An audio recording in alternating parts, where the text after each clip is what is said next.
no, no, no, no, no, no, don't do that. I thought we were having a nice date. Sorry.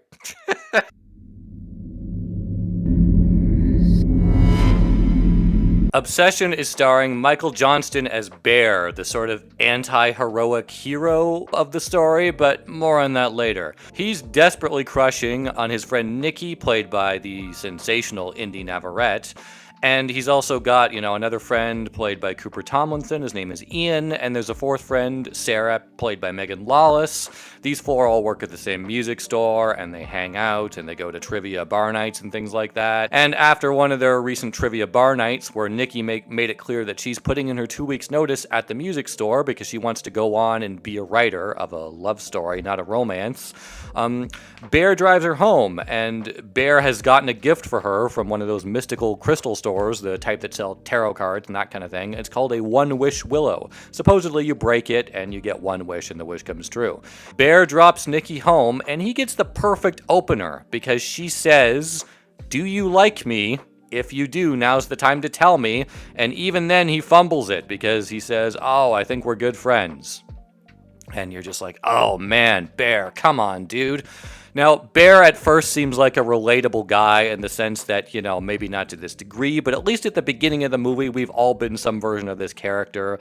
He's sort of endearingly exasperating. You're just like, Jesus, man, get it together. But, all of us, whether we were a kid, a teenager, a 20-something, or even recently, we've all had some version of this unrequited love or whatever. But so we can relate to this guy at least to a point, especially now, even if we're just like, come on, man, that was the perfect thing and you ruined it.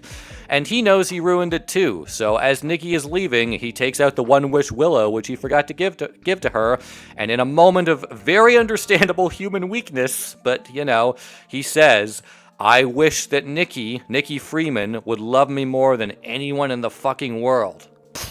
And he cracks the one-wish willow. And it works, and a lot happens. I really enjoyed this movie. I didn't think it was a modern horror masterpiece the way many did, but you can see here it's very, very impressive given that this is a low-budget debut.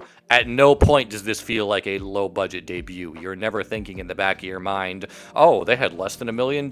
That's not at all what's going on. This comes off as a singular vision from a guy who knows what he's doing. And he's 26. Jesus, he's younger than me. He's way younger than me. Indy Navarrete is a sensational performer in this movie. And she's sensational because the things she does are so over the top.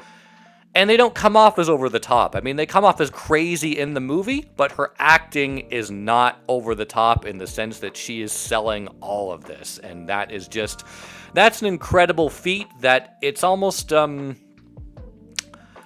it's easy to forget how impressive that is because you're just lost in the magnitude of what's going on. You don't think of how hammy and silly this could be coming off, not because the writing's bad, but because of what Indy Navarrete's being asked to do. But she's selling it all the way through, and there's so many iconic moments and lines and quotes from this movie that have just flooded the internet. And boy, that frown, that is the best frown in cinema history. There's been some mild, maybe Oscar buzz for Navarrete. Her frown should win the Oscar. I'm not sure if I'm kidding. I've never seen a better frown. The frown is hilarious. You can distinguish in a meaningful way the regular Nikki, who seems like kind of like a girl who's one of the bros, if that makes sense, and is just kind of, a soulful, nice person, but, one who wants to have a good time and it's kind of funny.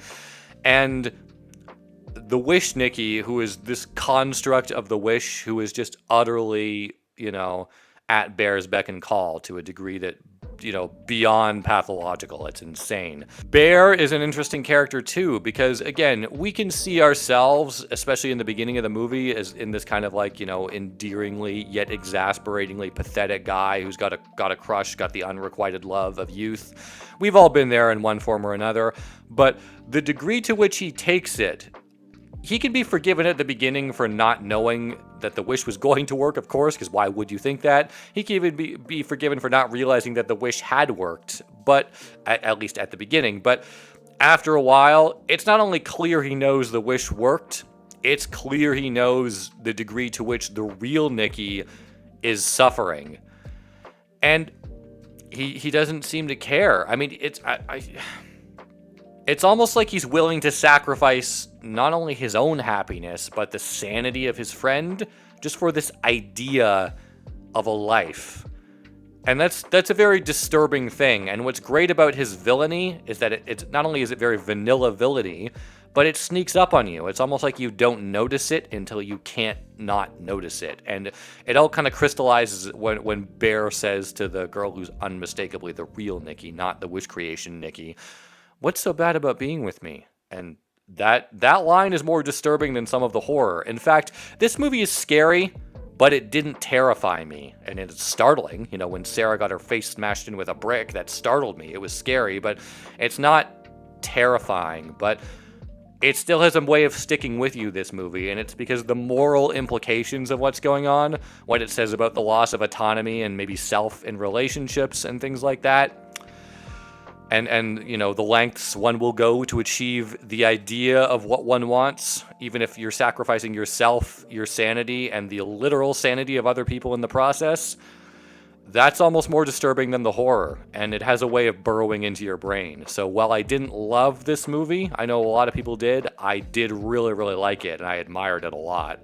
But I don't think it's a modern horror masterpiece. It's not Hereditary. I wouldn't even put it at the same level of Split, for example. The moral implications of what happens in the movie, almost more disturbing than the movie. So again, I like this movie, I admired it, but I can see myself watching it again and even upgrading my rating because that has a way of sticking in your brain. And yet, Bear, despite his, you know, cold vanilla villainy, he's not pure evil either. I mean, he makes half-hearted efforts to reverse the wish, which he should put more of an effort in, especially when he knows the degree to which Nikki is suffering. I mean, Jesus. But after the moral point of real no return, when Sarah is killed, when Sarah is murdered, then he's doing everything he can to try and change things. I mean, he's even about to kill himself. So, you know, and it seems like he's about to back out, which again, you know, all this cowardice, this is all recognizably human. So he's not pure evil. He's the kind of, you know, recognizable darkness we can see in sort of naive infatuation. Which again, making him, you know, irredeemably evil in the sense that he isn't, you know, I mean, certain things he does, I think, are irredeemable, but he's at least going out of his way to try to reverse everything after Sarah died. Like, it's not like he's just going along with it at every turn. There's a point of no return, and even before that, he's kind of making half-hearted attempts to reverse things, but there's a point of no return where he's like, I gotta get out of this, and it's not just for himself, but I don't think. But the point is, you know, making him as much of a villain as he ended up being was great. Making him more of one would have been, like, almost too far, so they found the right balance, I think, which is fantastic. I really enjoyed this movie. I thought, you know, a lot of like the lighting choices with Nikki, keeping her in the shadows, even when she's like right there talking to Bear, or when she's kind of in the darkness watching him sleep, which I think was sort of a Hereditary homage, because there's a lot of scenes like in Hereditary where you're looking at like a dark bedroom wall and you think you see something but you're not sure. So I thought all of those choices were not only, you know, very deliberate in the sense that they were obviously enforced by a man who knows what he wants. Again, this at no point comes off like a debut from just a young kid.